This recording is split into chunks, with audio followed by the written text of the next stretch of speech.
আসসালামু আলাইকুম। আমি আজকে প্রায় সারাদিন প্রথম ক্যান্টনমেন্টে, তারপরে বঙ্গভবনে ছিলাম। তো আমার ইন্টারনেট অ্যাক্সেস ছিল না, আমার ফোনও অনেকক্ষণ বন্ধ রাখতে হয়েছে, তো অনেক খবরই পাই নাই। তো এখন ফেরার পথে এবং ফিরে যে সমস্ত খবর শুনলাম, যে সমস্ত ছবি দেখলাম, আমার জাস্ট বুকটা ভেঙে গেছে। এইভাবে মানুষ বিজয় উদযাপন করে? আমি বলছি না সব জায়গায় হয়েছে, বা কিছু কিছু জায়গায় যে সমস্ত ঘটনা আমি যতটুকু জেনেছি, এটা তো টোটালি আনএক্সেপ্টেবল। আপনার পলিটিক্যাল অপোনেন্টের উপর আপনার রাগ থাকতে পারে, আপনার পুলিশের উপর রাগ থাকতে পারে, এই জন্য এইভাবে নির্বিচার হামলা করা হবে। আর আজকে একটা কথা আপনাদের মনে রাখতে হবে, পুলিশের যারা সদস্য তারা অনেক ছোট চাকরি করে, পুলিশের সবাই খারাপ কাজ করেছে, আর আমরা সবাইকে দোষ দিয়ে দেবো, এটা খুবই ভুল, খুবই ভুল। সবাই অত্যাচার করে নাই, অনেকে বাধ্য হয়ে করেছে, তারা নিচের লেভেলের অফিসার, উপরের লেভেলের অফিসারের কথা শুনতে হয়, নাহলে চাকরি থাকে না। তো আপনাদের তো এই জিনিসগুলো বুঝতে হবে। আপনি নির্বিচারে সমস্ত পুলিশের উপর আক্রমণ করবেন, এটা কিভাবে অ্যাকসেপ্টেবল হতে পারে?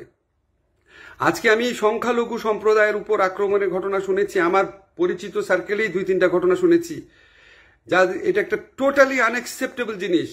এটা হতে পারে না। এটা আপনি যে পশু শক্তির বিরুদ্ধে লড়ে আপনি বিজয় অর্জন করেছেন, আপনি যদি সেরকমই পশু শক্তি দেখান, তাহলে মানুষের কাছে তো এই বিজয়ের আবেদনটা ছোট হবে। আমাদের এই আন্দোলনে সকল ধর্মের, সকল সম্প্রদায়ের মানুষ ছিল। আমার নিজের ছাত্র ছিল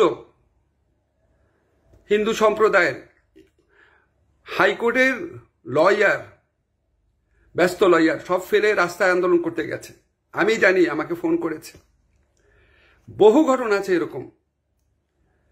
এই বিজয়ের এই ক্ষণে বিজয়কে সংহত করতে হয়, ধৈর্য ধরতে হয়, মানুষকে আশা দিতে হয়, সবাইকে বিজয়ে সামিল করতে হয়।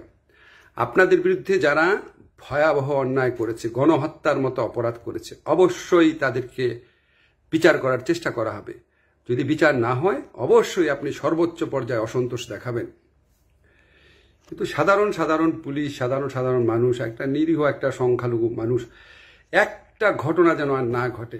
আমার প্রতি যদি আপনাদের বিন্দুমাত্র ভালোবাসা থাকে, যাদের ভালোবাসা থাকে, তারা এই কাজ করবেন না। Please please. আমরা একটা ধ্বংসযজ্ঞ, একটা চরম অপশাসনের মধ্যে দিয়ে গিয়েছি। এখন আমাদের দেশ গড়ার সময়। দেশ গড়ার সময়ে সবাইকে সাথে নিয়ে করতে হয়। আইনের মতো আইন চলবে, যার যা অন্যায় করেছে সেটার আমরা অবশ্যই বিচার চাবো। এটা নিশ্চিত করার জন্য আমরা আবার যতটা করা যায় করব, বা ধৈর্য ধরে অপেক্ষাও করব। যাই হোক, আমি শুধু আবেদন করব, প্লিজ এই ধ্বংসযজ্ঞ বন্ধ করেন, এই লুট বন্ধ করেন। এখন যা ভাঙছেন এগুলি আমাদের সব রাষ্ট্রীয় সম্পত্তি। আমার রাষ্ট্রে পুলিশ না থাকলে আপনি বাসায় থাকতে পারবেন? আপনার পক্ষে সম্ভব এটা? পুলিশ বাহিনী রিফর্মের কথা বলেন। যারা পুলিশ, যে সমস্ত পুলিশের বিরুদ্ধে অন্যায়ের অভিযোগ আছে, বাণিজ্য করেছে, মানুষকে হত্যা করেছে, নিপীড়ন করেছে, অবশ্যই আপনি তাদের বিচার চাবেন। আপনারা সবাই ধৈর্য ধারণ করেন, প্লিজ প্লিজ। সবাই সবাইকে রক্ষা করার জন্য চেষ্টা করেন, বিজয়ের আনন্দে সবাইকে সামিল করার চেষ্টা করেন। যারা খারাপ শাসক থাকে, যারা খারাপ মানুষ থাকে, তারা মানুষের মধ্যে বিভেদ ছড়ায়, বিভ্রান্তি ছড়ায়।